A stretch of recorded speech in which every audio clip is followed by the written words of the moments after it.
Hindi mo Hindi, tama tanggalin yung salamin. Hindi ka makakita.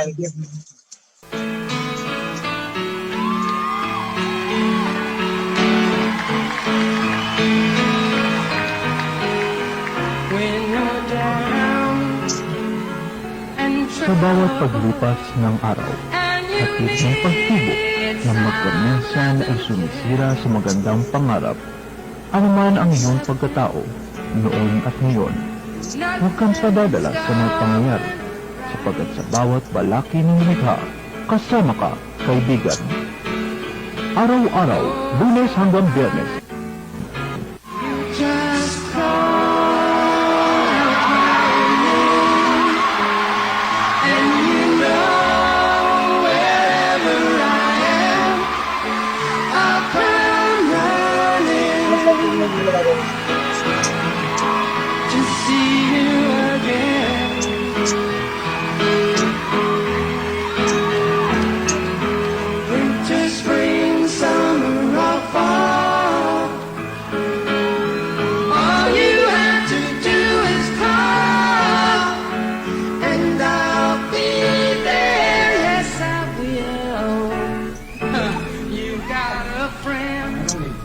kasama ka, kaibigan.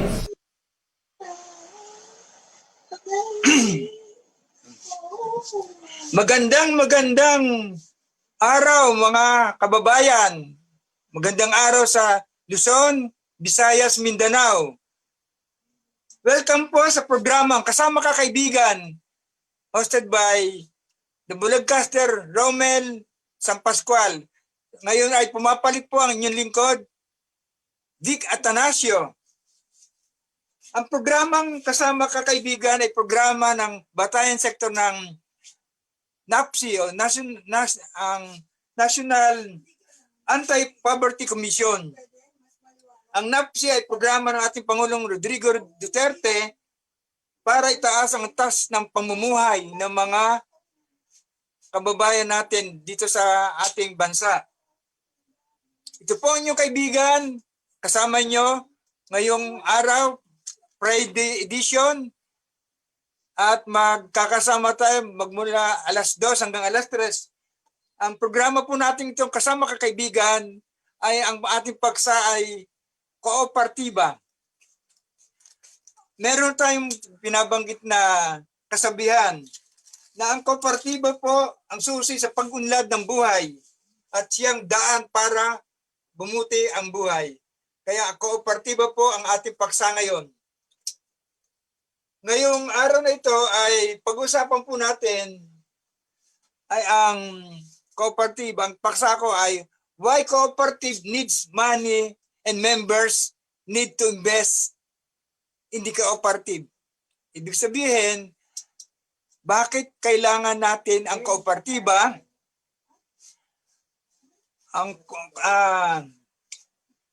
Bakit kailangan ng pera ang kooperatiba at bakit ang bawat kasapi ay kinakailangan mag-invest o mamuhunan sa isang kooperatiba. Bago ko magsimula ay shoutout muna tayo, magbabati sa mga kaibigan natin, mga tagapakinig, Luzon, Visayas, Mindanao. Ang inyo pong lingkod, Vic Atanasio, pansamantalang humalili kay The Bulagcaster Romel San Pascual. Pagbati sa mga kamag-anak ko, ang unang-una ay ang Raico family. Sila Sally, Len, Landa, Raico, Jolan, Joray, at Jojo. Sila po ang magkakapatid na Raico. At bukas, sa Linggo, ay meron kami pagsasama-sama, banding ng magkakapatid kasama ang magpapamilya. Ganun din, binabati ko ang Atanasio family sa Santor Santa Mesa, ang angkan ng Atanasio dito sa Santa Ana, at angkan ng Sahonia dito sa Bisaya sa pangunguna ni Tiabasyon, na kapatid ng nanay ko. Ganun din si Father Louie, si Nanay Tessie at pamilya ni June at Milin sa Laguna.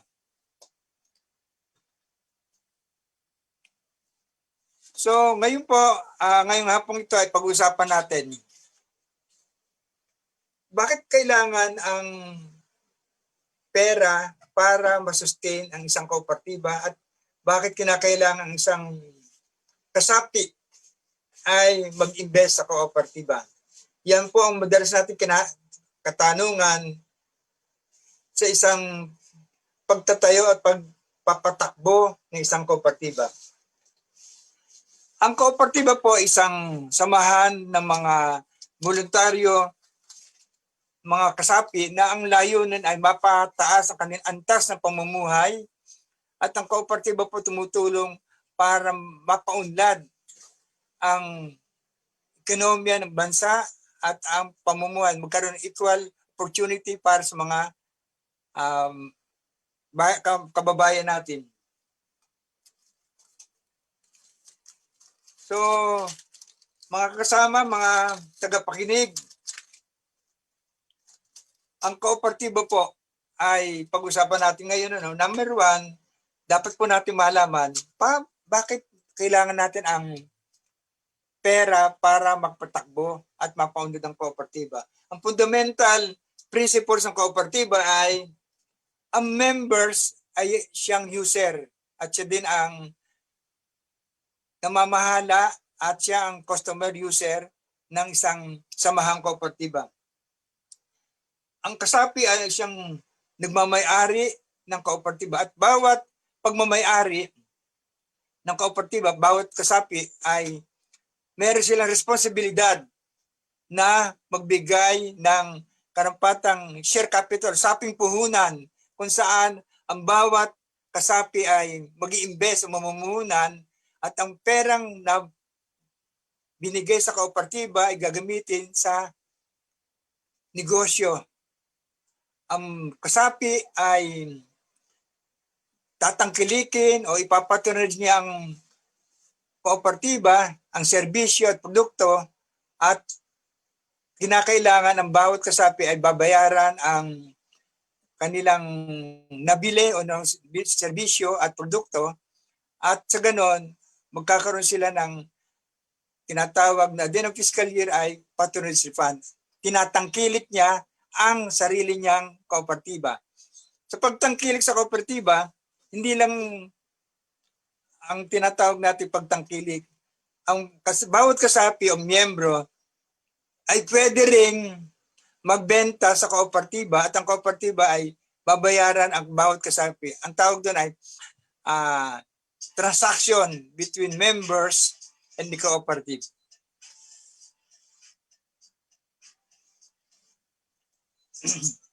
Ang negosyo ng kooperatiba ay dalawang klase, produkto o serbisyo.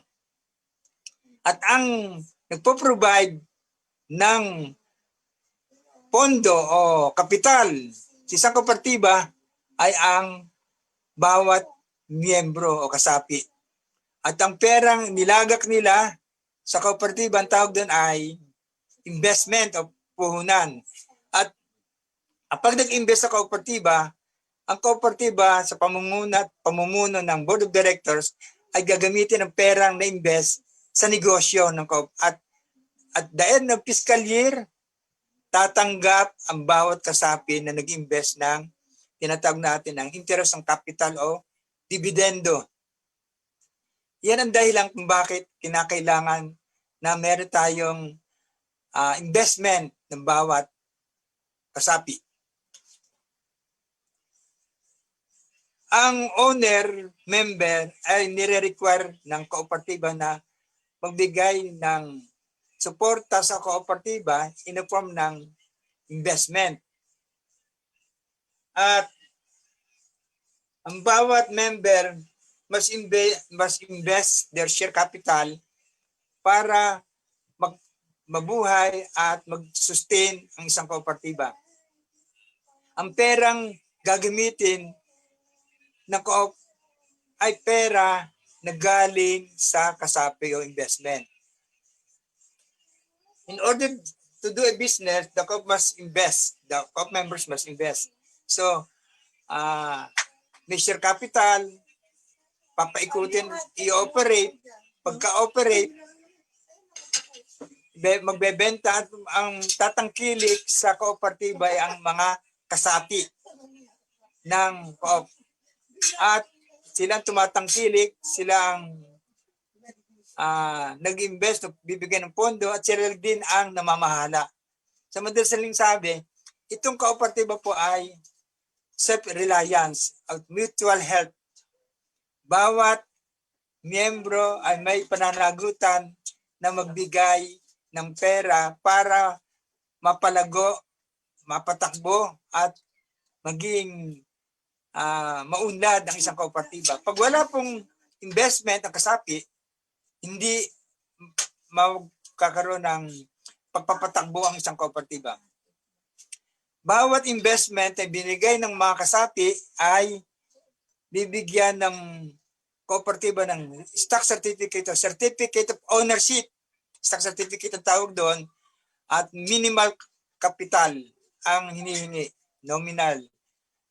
Usually ay 2,000 pesos paid up capital at a par value ng 100. So, 20 shares. Ngayon po ang ginawa ay 40 shares of stocks at a par value of 100. So, 4,000 paid up capital at yung 4,000 yon ay meron tinatawag na subscribed share capital.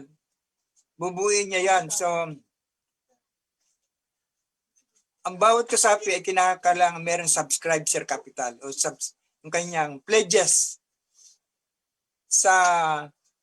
Usually, ang kooperatiba ay hinihinga natin ng mga stock certificate. Merong tinatawag na ledger, subsidiary ledger, kung saan mga bawat kasapi ay nagbibigay ng commitment, nagbibigay ng kaukulang subscribed share capital. 10,000, 25% noon ang hihingi natin. Halimbawa, 10,000 ang subscribed share capital. Nangakong 10,000. 25% lang yon o 2,500 ang ating paid up at ang natitira 7,500 ay hulugan in 1 year. Pagkapag ang 10,000 subscribed share capital o pledges ng member ay nabayaran, doon mag-i-issue ng stock certificate ang kooperatiba sa bawat kasapi. So madaling sabi po, may ownership na ang bawat kasapi at ang 10,000 o stock certificate na binigay ay merong kaukulang dividendo kapag kumita ang kooperatiba. Tiyak na makikita ito dahil ang bawat kooperatiba ay may negosyo na kung saan ang mga user o member ang siyang tumatangkilik, sila nangangasiwa at sila nagpapatakbo ng kooperatiba.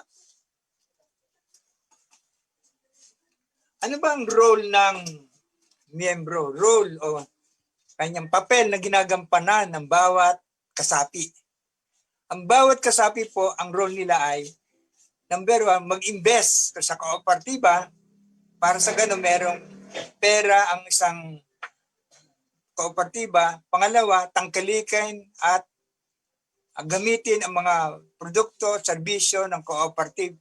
At pangatlong role ng isang cooperative members ay mga siwa, umattend ng General Assembly meeting at doon magkakaroon desisyon kung paano pagpapatakbo ng isang kooperatiba.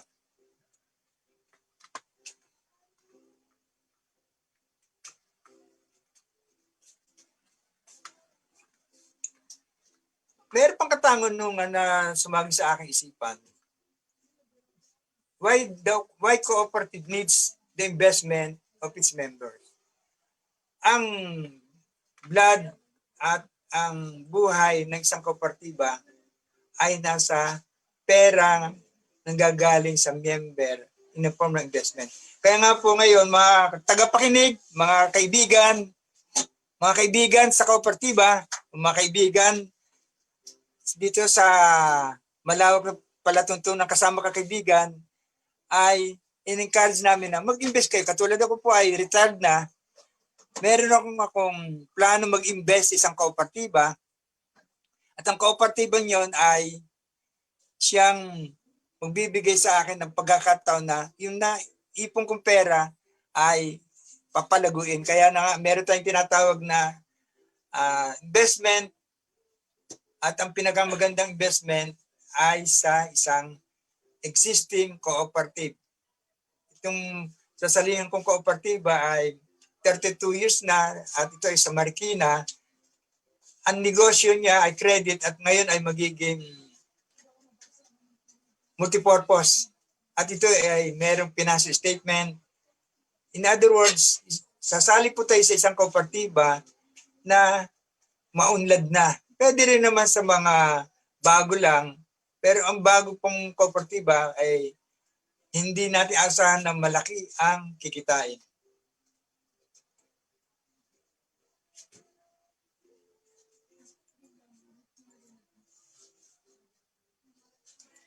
So mga tagapakinig, malinaw na sa inyo na ang kooperatiba po ay kinakailangan ang bawat kasapi ay mag-invest. Kasi usong-usong ang investment. Saan ba nag-invest kung hindi sa cooperative? Yung iba nag-invest sa stocks, invest sa mutual fund, invest sa insurance, may investment sa stocks, yung Philippine stocks. Marami ho yan, yung may mga... Pero dito sa kooperatiba, hindi naman kinakailang marami kayong alam paano sa investment. Pag sinabi natin investment, nagbigay kayo ng pera, at ito palang investment na binabanggit ko ay non-withdrawable. Hindi pwedeng i-withdraw dahil yan ay ginagamit na kapital ng cooperative. Mag-withdraw lang kayo kapag magre-resign o nag-terminate na members ninyo. Ang isa pang advantage sa isang investment ng kasapi sa kooperatiba, sa kaupo ay may tinatawag na capital build-up. Ang capital build-up ito yung patuloy na capital formation. Araw-araw, halimbawa, araw-araw meron kang 100 pesos per day. Times about 30 days, di magkano yon? 3,000. 3,000 times mo ba sa 12 months, yan po ay magiging doble. Yan po ay magiging kapital ninyo at kung magkano ang nalikom yung kapital o investment, may kaukulang dividendo. Tandaan natin, tagapakinig, mga kababayan, ang kooperatiba po ay nagbibigay ng investment depende sa income. Nagbabari yan taon-taon. At ang dividendo o tubo sa puhunan o interest ng capital ay binibigay every end of the fiscal year. December. Pero ang bigay niya usually ay during General Assembly meeting. Within 90 days of January, February, March, nagbibigay ng dividendo. Kaya nga po ang bawat kasapi ay hindi pwedeng, ito lang, 10,000 lang aking investment. Hindi na ako magdadagyan lang. Hindi po ganyan ang kooperatiba. Paano pa tawag ng paano magkakaroon ng capital build-up o paano magkakaroon ng capital formation? Meron po mga pamamaraan ang policy ang kooperatiba. Number 1, yung daily or monthly share capital mo, magbibigay ka, halimbawa, pledge nyo 100 per month, pwede po yon. Pangalawa, loan retention. Kapag kayo po ay umutang sa kooperatiba at yung inutang ninyo, sa bawat inutang ninyo, merong mandatory o sa pilitan na savings program, halimbawa, 5% ng inyong inutang goes to your share capital. Tawag po doon, mga kababayan, ay ito ang tinatawag natin na loan retention. Mandatory yan sa bawat utang. Pangatlo, kapag bigayan ng dividendo, may participant at interest ng capital, pwede nyo wag kunin, idagdag nyo sa inyong investment or 50%, kukunin nyo, 50% hindi, balik nyo. Or iba, dahil gusto nila mapalagong kanilang kapital, hindi na kinukuha, issue na ng OR at idadagdag nila sa kapital. Pwede rin 50% lang, kunin nyo yung 50%, ay bigay. Depende sa inyo yan. In other words, ang kooperatiba po, ang layunan ay tulungan tayong umunlad sa pamamagitan ng investment. Iba pa yung pinag-usapan natin na interest on savings deposit. Nag-accept po ng savings deposit ang bawat kasapi. So, ang baigsi ko na lang sasabihin ang investment, ang dugo at buhay ng kooperatiba. Kung pinaunlad po natin sa investment ng miyembro ay magiging pera ng binubuhay natin isang kooperatiba dahil sa investment ng member. Doon lalabas yung asset. Kasi pag sinabi nating investment at pinagsama-sama investment ng mga member, ang tawag doon ay authorized share capital. Kaya magugulat kayo, maraming kooperatiba ang 30 million na ang kanilang asset. Out of 30 million ay 15 million doon ang authorized share capital. Dahil sa pinagsama-samang pera ng mga kasapi na ininvest at hindi yung mini-withdraw. At yung perang na-invest, gagamitin sa pagpapatakbo at yung kinita noon, may revenue, less yung expenses. Kasi bakit nga pala kailangan may investment? Dahil ang kooperatiba po ay nagbabayad ng mga bills, nagbabayad ng mga salaries ng mga staff, tapos may mga financial cost at merong administrative cost. At yung kinita ay babawas. Pag sumobra doon yung revenue, less mo yung expenses, whether administrative or financial, tawag doon ay net surplus. Hindi net income, net surplus yung sobra ay siyang income o siyang surplus ng kooperatiba. At bago magbigayan ng dividendo, meron tinatawag na mandatory reserve fund. 10% general reserve fund, 10% ay education training fund, at meron pang tinatawag na optional fund. At meron may certain percentage at meron ng bago community development fund. Yun ay lumalagay ng mga 70, mga ilang porsyento ba pag nag-ano yan? More or less ay 30% ang reserve.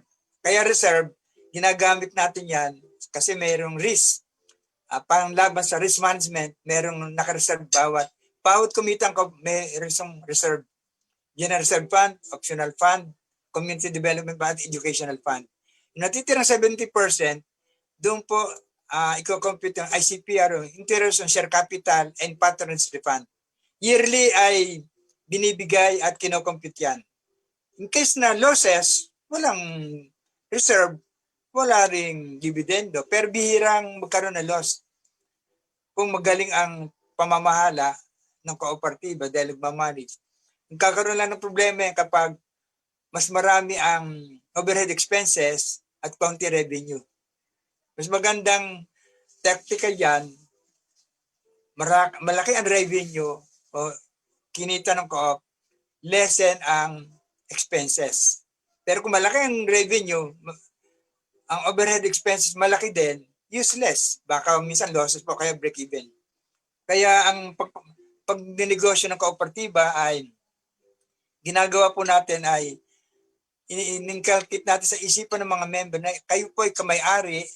Pag kumita ang co-op, less yung mga expenses, binabalik, parang discounted yun o rebate, binabalik sa mga kasapi in form ng interest on capital and patronage fund. So malinaw na mga kababayan, mga tagapakinig, na kapag kayo nag-invest sa kooperatiba, lalo't magaling kooperatiba, merong dividendo at the end ng fiscal year, this December, January, December, paano po mag-compute nun? Madali lang po. Magkano yung sa patronage fund, kung magkano yung tinangkilik, i-divide lamang kung magkano yung total na allocation, yung po magiging percentage sa patronage fund. Ganon din naman sa dividendo, interest on capital. Kung magkano allocation, alam mo, 10,000 ang kumita na ang naka-allocate 100,000. Halimbawa natin 50%, di 50,000, divide mo kung magkano ang iyong total amount ng investment, doon lalabas ang percentage. Tapos bawat kasapi na may invest, halimbawa, katulad kung meron akong investment, halimbawa na 20,000, 5%, 20,000 times mo 5, so meron kang 10,000. Yun po ang computation yon. Kung bawat member, kung magkano share capital nila o investment, mumultiply yan sa interest na kinompute. At taon-taon, iba-iba yan. Hindi katulad ng bangko na fix lang ito, magbabago. Depende sa operations ng kooperatiba. So malinaw na po mga kababayan, mga kasama, mga tagapakinig, mga kababayan.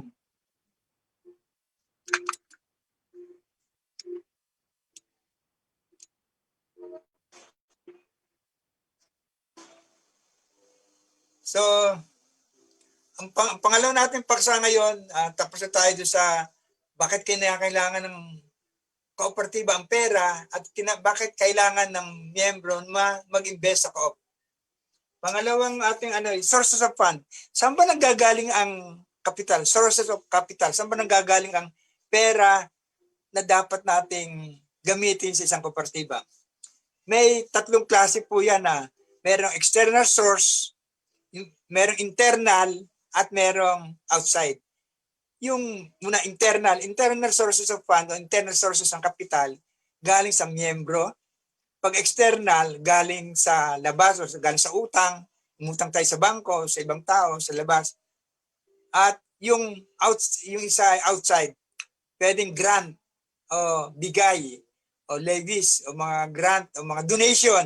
At tandaan natin, pag internal, galing sa miyembro ang pera. External, galing sa labas o mga bangko na paumutang. At pangatlo ay may donation or minsan merong fundraising. Sa isahin natin doon sa tatlong kategorya niyan. Internal source within the cooperative and within its members. Number one, nabanggit ko kanina, capital build-up. Yung capital build-up, ito yung bawat kasapi ay nagdadagdag ng kapital, pwedeng monthly, tapos sa loan retention, kada utang binabawas doon, at merong yearly, merong daily, monthly, o every loan, at saka isa ay sa annual na loan retention, at yung isa naman ay sa interest of capital participant, pwedeng yung hindi kunin, pwedeng lagak nyo sa inyong kapital.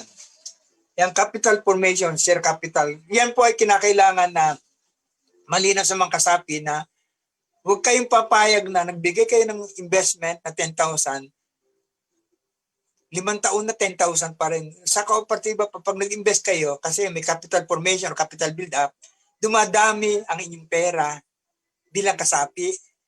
Natutulong kang umuunlad ng kasapi, umuunlad ng yumayaman, dumadami pera. At ganoon din, ang kooperatiba, yumayaman, lumalago, nagsusustain dahil nga yung pinagsamang pera ng mga kasapi ay nakalagak sa kooperatiba. Capital formation tawag doon.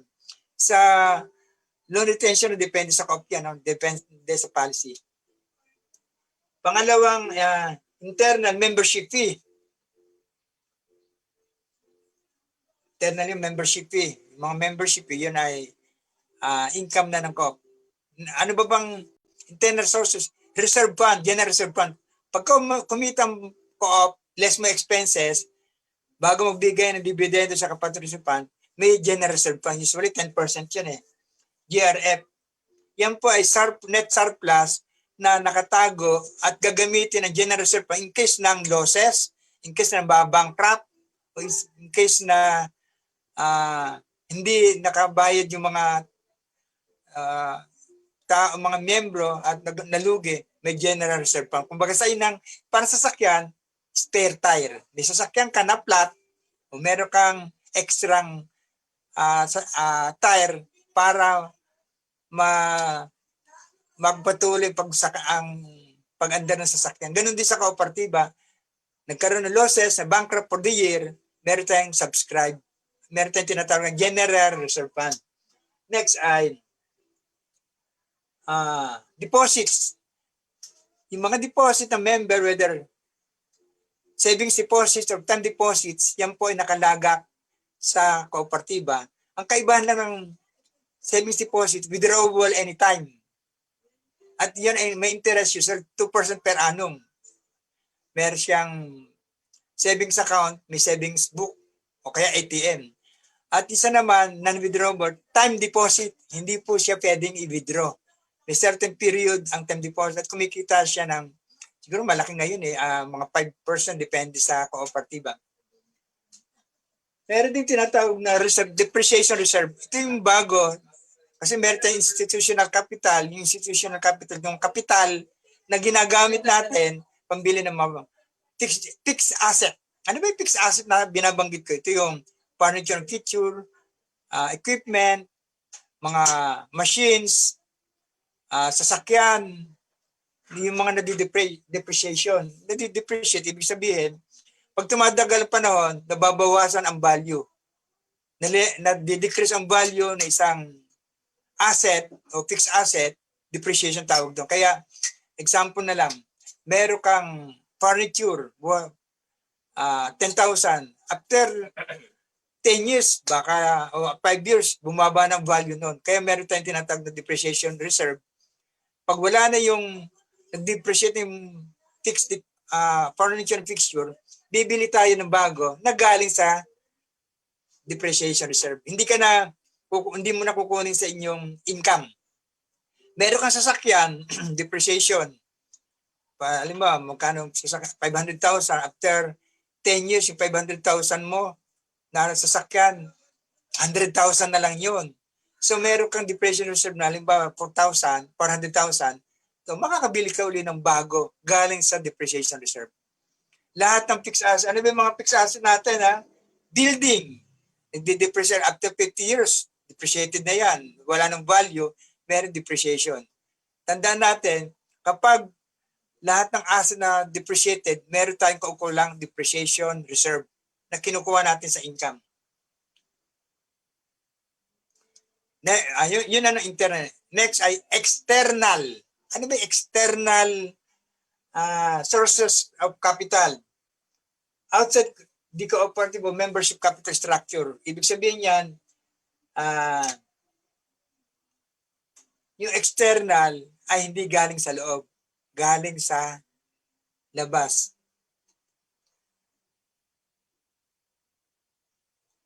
External, ito yung mga pera na kung saan binibigay at nag-iinvest sa kooperatiba. Yung mga nag-i-issue tayo ng share certificate, stock certificate, external yan. Meron ding tinatawag natin na fundraising campaign. Ang kooperatiba po, for your information, ay pwede ho tayong mag-conduct ng fundraising campaign, yung bingo social, Miss Co-op, yung income diyan, yung proceeds sa fundraising campaign ay magiging income ng co-op at mapapasok sa revenue.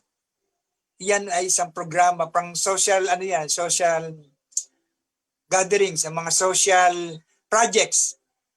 Mayroon kayong projects tungkol sa Miss Co-op, yung proceeds o yung tinanggap natin pera ay magagamit natin as external sources of capital.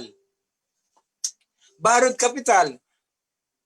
Malakas ang negosyo ng kooperatiba, ay kulang sa kapital, hindi na-sustain yung internal, pwede tayong kumuha ng external sources. Ano ba external sources? Ito po yung mga short-term loan o long-term loan sa bangko.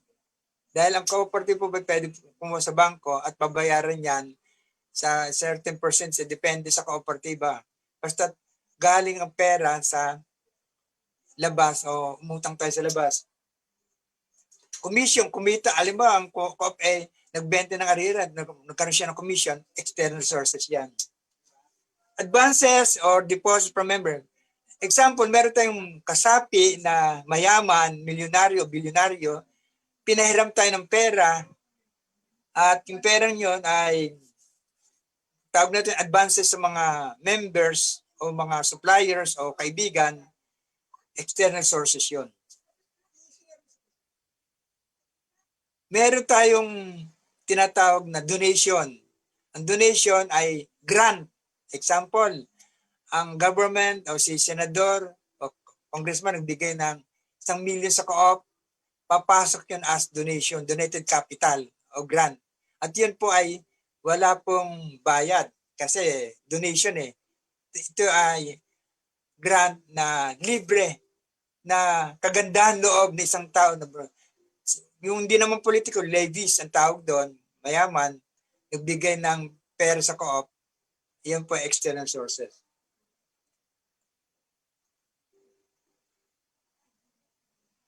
Next pa ay outside. Ito yung tinatawag na outside natin, ito yung mga tao na hindi naman member ng co-op, pero nagpahiram ng pera sa co-op, outside yon. Yung bangko, Land Bank of the Philippines, ay nag-extend ng loan, long-term loan sa kooperatiba outside.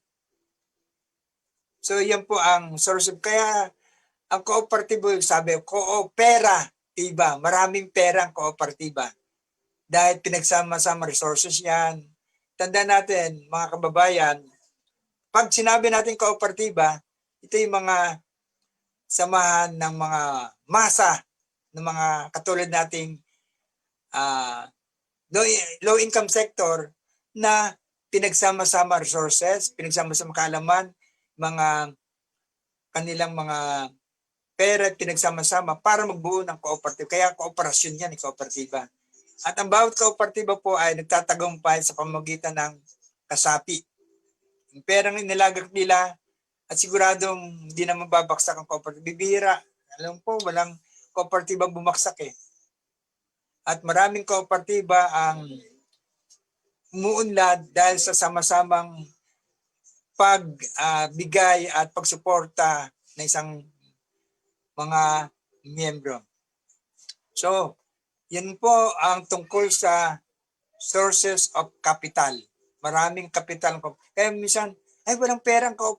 Actually, sa una wala dahil nga mga kasapi ay hesitant na mag-invest. Pero pag ang kooperatiba ay medium size, ibig sabihin 30 million ang kanyang asset o 30 million ang kanyang authorized capital, ay marami nag-invest dahil kumikita na. Pero yung mga micro at saka small, medyo dyan nagkakaroon ng battle. Pag micro, 3 million below ang kanilang asset, at tubili pang magbigay ng share capital ang mga kasapi, mga members. Natatakot, baka bumagsak, baka hindi na makuha yung kanilang pera. Kaya ang magbigay niyan, 1,000, 2,000. Kung bumagsak, okay lang. Pero sa co-op na patagumpay na, nagbibigay sila ng maraming panahon, maraming asset. Kasi malaki ang kooperatibong large, yan, stable na yung mga large kooperatiba, 100 million pataas ang kanilang asset. So, gusto ko rin bigyan din ang capital structure ng mga kasapi. Ano ba yung mga capital structure na binabanggit natin? Ang capital structure is struktura ng saan nanggagaling ng pera, paano kumikita, paano ginagamit, paano papatakbo ng pera. Number 1 ay kinakailangan merong subscribe share capital. Hindi, meron pa. Authorized share capital, out of authorized, hihimayin natin sa subscribe, pledges ang bawat kasapi. At after ng magkaroon subscription, pwede rin paid up and subscribe. Pero bihira yung ganun eh, kasi masa tayo. Pwedeng paid out of subscribe ay meron tayong paid up. Ang nasa batas ay 20% ng subscription capital has been paid up by members. Tapos subscribe 20% yun, dapat ay bayad. Kung alimbawa kung meron akong 10,000 na subscribe, 10,000 pesos, 25% yung 2,500, yun ang aking magiging paid up. Yung natitirang 7,500 ay babayaran ko sa loob ng isang taon. Pag hindi ko nabayaran, siyempre, mayroong fines yun, penalty. Pero pag nabayaran ko yung 7,500, issue na ko yung stock certificate of ownership. At iyan ay sa loob ng 12 months. Yung net surplus, ito yung income o revenue less expenses, yun ang maging net surplus. Hindi net income. Dahil po tayo tax-exempted, lahat ng kinita at binawas ang mga gastusin, meron tayong net surplus. And ayun ay ginaganap every end of the year. Kaya meron tayong cash flow, meron tayong statement of financial condition, statement of financial operation. O tinatawag natin financial statement. Yung financial statement na yan ay pinakikita sa at inilalahad during General Assembly meeting. Sa doon gusto niyo ba malaman mga kababayan kung kumikita ang co-op? Itanong niyo sa board of directors o sa treasurer yung financial statement. Dapat nga meron monthly financial statement at meron yearly, year end. So financial statement, doon magsasabi kung kumikita ang co-op, kung nalulugi, kung yung pera nyo ay hindi mawawala dahil may financial statement. Pero kapag ang co-op ay walang financial statement, for 2 consecutive years, posibleng nalulugi o nawawala ang pera, ay pwedeng cancelled ang certificate of registration ng isang kooperatiba. Ang violation nila, non-submission of financial statement na pirmado ng CPA, accredited auditor ng CDA. Kailangan accredited na CDA yung pipirma ng external auditor ang tawag natin. Certified Public Accountant External Auditor. At bukod pa sa tinatawag natin na audit committee. Ang audit committee ay within the cooperative, yung external ay outside the cooperative na accredited ng CDA at yun ay binabayaran natin para fair ang kanyang pagtingin sa financial statement ng isang kooperatiba. Distribution of net surplus. Nabanggit ko kanina, paano ba dinidistribute yung net surplus? Ang distribution nito ay nagsisimula sa yung mandatory reserve fund. Nabanggit ko kanina, mandatory. Usually yan 30%. General reserve fund, education training fund, optional fund, at isa ay community. Yung general reserve fund, nabanggit ko kanina yon na reserve yan. In case ng losses, doon ko kukuha. Education training fund, bawat officer, members, o staff ay kinakailangan ay nagkaroon, mandatory na merong education sa mga kasapi. At 50% ng CTA, Education Training Fund ay sa binibigay natin sa federation o unions kung saan kasapi ang kooperatiba at ang 50% ay sa local. In other words, kapag nag-training ang officer, dapat wala siyang babayaran out of pocket. I-charge yan sa Education Training Fund. Next ay optional. Ang optional fund ay kung saan nyo gagamitin yan, pambili ka for improvement ng office, pwede doon. O kung pambili ng mga institutional capital. Actually, ang optional fund para yung depreciation reserve yan eh. Optional eh. Nasa discretion nyo kung saan nyo gagamitin, kaya optional. At pang-apat, ito yung actually optional, I think 7% o 3%. Ang panghuli ay ang Community Development Fund. Itong pondong ito ay para sa social program ng isang kooperatiba. Merong medical mission, merong katulad yung pandemic, meron tayong tinulungang kasaping membro na walang hanap buhay, pwede natin Community Development Fund. Magbibigay ng mga tulong o yung ayuda. Yung mga ayuda ng kooperatiba, kinuha yan sa Community Development Fund. At siguro, gusto ng kaninang development fund. Yan ang distribution. Next ay Principle of Patronage Fund. Ano yung Principle of Patronage Fund? Ang Patronage Fund ay balik tangkilik. The more na tumatangkilik ka, namimili ka sa kooperatiba mo, yung kanyang produkto, serbisyo, at the end of fiscal year, December, pag nagkikwenta na, binabalik sa inyo yung sobra in the form ng patronage fund. Ang percentage nyo, nabanggit ko kanina computation, allocation ng, nag-allocate kayo ng 50% ng surplus, i-divide mo sa total na miyembro na nangutang, kung credit, miyembro na total member ng amount nila na sales, di ba? Yun ang percentage. Tapos sa sales, kung magkano kayo, in other words, kapag member ka ng kooperatiba, umutang ka, hindi pangalan mo. Namili ka, dapat nakalista yung pangalan mo. Para sa ganon, yearly yearly. Para sa ganon, makikita natin ang miyembro ay tumangkilik within 12 months, makikita nila na may yung kanilang pagtangkilik kung magkano yon, tutumbasan niya ng percentage ay babalik yung sobra. Ibig sabihin yon, yung perang patronage fund ay galing sa kinita ng kooperatiba. Pag walang income, walang patronage fund. Pag may income, whatever magkano, nasa sa inyo kung magkano yung allocation, magbibigayan tayo. Kaya dalawa nga resibo niyan pag General Assembly. Yung patronage fund, yung prinsipyo niyan, galing sa net surplus, tapos yung dividendo.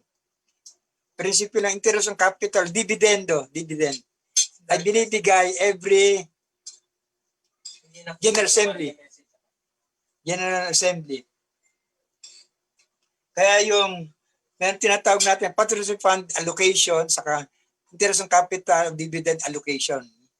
Pag sinabi allocation, in terms of percentage, halimbawa, 50% allocated mo sa patronage fund, 50% sa interest on capital dividendo. At yun pina-approvean sa General Assembly, hindi lang board, General Assembly ang magpaano nun.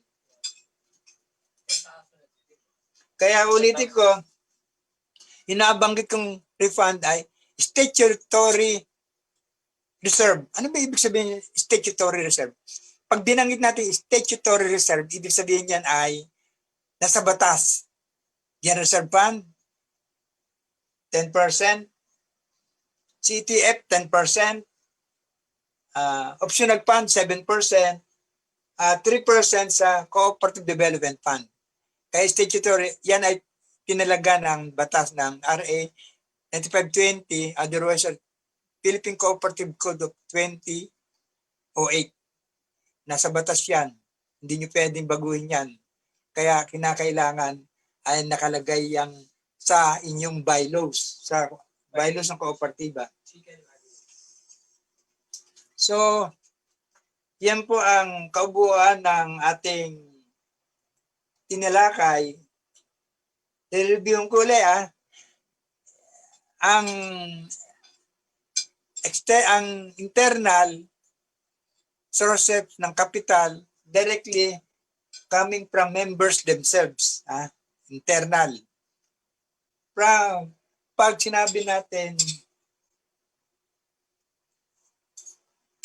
hindi, tama, internal ay directly, pag external naman, ito yung mga surpluses generated by the corporate business.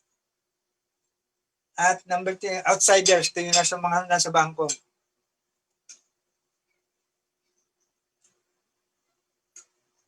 Directly from members, ito yung mga membership fee, service fee, share capital, galing sa miyembro yan.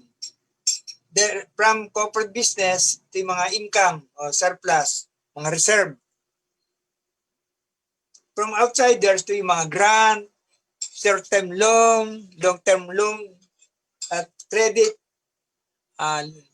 line from bank. Ito po yung outside.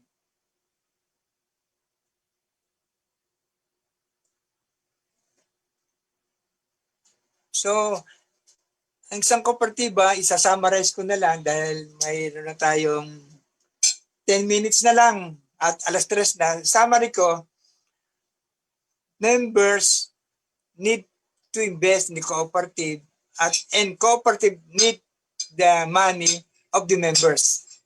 Na-discuss ko yan na kinakailangan. Hindi lang tayo, bakit tayo nagtayo ng para umutang? Para maka-avail ng loan, para maka-avail ng product and services, mga produkto. Hindi lang po. Isa sa importanteng layunin ng kooperatiba, tulungan ang mga kasapi na kaunting halaga pera nila ay mag-impok at may magtipid. Meron tayong binabanggit na Pag may sinuksok, may madudukot. Pag may tiningala, at pag may biniti, may titingalin. Ito po yung prinsipyo ng self-help or mutual help. Tulungan mo yung sarili mo, tulungan mo yung kapwa mo, at sa pagtutulungan, uunlad tayo, paunlarin. Next ay yung sources of capital. Internal source, external source, outside source. At maraming pera ang kooperatiba depende sa pamunuan nito. Ang General Assembly na siyang nag-approve ng kanilang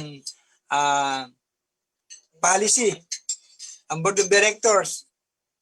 Kaya kinakailangan ng mga kooperatibo ay mapagmatsyag, mausisa, titignan nyo lagi ang inyong financial statement, statement of financial condition, balance sheet, statement of financial operation, income statement.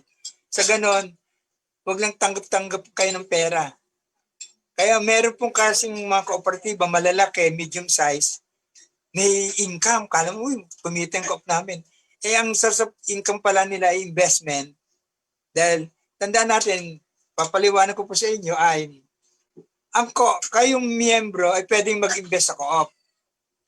Pero ang co-op, pwede rin kumuha ng investment outside. Investment sa Philam Life, investment sa Sunlight, pwede rin sa mga NATCO, maraming investment company na nagbibigay mas mula. Ibig sabihin, yung pera nyo inilagak sa co-op, kaysa lang ginamit nyo sa negosyo, at yung sobra, pwede nyo gamitin sa investment sa bangko or investment sa federations at unions. Kung ang miyembro ay minamandatory natin mag-invest sa co-op, ang co-op ay pwedeng mag-invest sa federations of cooperative unions of co-op or any insurance o investment company. Pwede po yon. At doon kumikita yon kasi yung pera nyong inilagay sa co-op ay ipapahiram. Sa summary, yung pera nyong halimbawa nag-invest kayo na bigay kayo ng pera ng 10,000 at kumikita yan ng 5% per annum, dapat yung co-op naman, pag ginamit yan, ay kumikita ang co-op ng halimbawa ay 5% per month, time mo by 12, o 30%, 12.5, o 80%, yung 80% less yung sa inyo, kita pa rin yung co-op. At malaking magiging dividend ninyo. Usapang pera ito eh. Kaya, pag nag-invest kayo sa co-op, binibigyan kayo ng 5% per annum, 10% per annum, example, 10%. Dapat ang co-op ay kumikita sa pera nyo na ginamit sa negosyo, ginamit sa investment ng 20% o 30%. Kung alam mo, 20%, yung 10, binigay sa inyo, yung 10 sa co-op. Ibig sabihin, kumikita ng co-op, kumikita pa ang inyong pera. Ang magbe-benefit dito sa binabanggit ko kanina ay yung miyembro, yung cooperative, at the whole community. So, ilang minuto na lang. Mga assistant, ilang minuto na lang. Ay mga shout-out natin. Magsa-shout-out na po tayo bago tayo mag-close. Saan mo tayo? Shout-out po sa mga taga-Balante, San Mateo. Ganoon din shout-out sa mga kaibigan ko, si Rene Cinco, Boy Felix, Ramon Rioja, kumpare kang Joe Palyarco. Sa mga batch ko, San Mateo Elementary School, batch 70, Doña Ror, batch 74, sa aking pamilya, kay Alex, Karaig, dyan sa Kabibay. Mga tagahangya. Baka nakikinig sila yung mga tagahangya sa Concepcion Street. At yung aking misis at si JC, si Sally, JC, at si RB, binabati ko. At yan mga nag-assist sa akin dito. At ano pa bang mga dapat ko mabatiin? Yung mga tumatangkilik sa akin sa kooperatiba. Yan si Marivic. As Corazon Cruz, si Marivic Fernandez, sa mga gustong magtanong, ang aking number ay 0928-150-7466. Sa Facebook ko naman, Victor Rino, makikita na lang pangalan ko doon, Victor, tapos Rino. At sa telephone number sa bahay, 8727-7755. At sa muli, dito po yung Friday edition ng Kasama Ka Kaibigan sa ngalan ng ating The Bulagcaster Romel San Pascual at sa tulong ng ina-assist sa akin si Adrian De Los Reyes sa technical, sa mga PA ko dito, si Sally na misis ko, si RJC na panganay ko na siya nag-assist sa akin dito sa, kaya maganda yung aking outlook ngayon eh. Yung cellphone ko, pati yung ring lights, background. Maraming salamat po. Magandang hapon po sa inyo. At sa muling pakikinig, ang sasabihin ko bago tayo magbukas, ang kooperatiba ang susi para munlad ang kabuhayan sa kinabukasan. Magandang hapon po sa inyo lahat at marami pong salamat sa pakikinig. See you again. Mga kapatid, kaibigan, hanggat ako'y humihinga, may pag-asa pa. Oh. Sinabi ko na.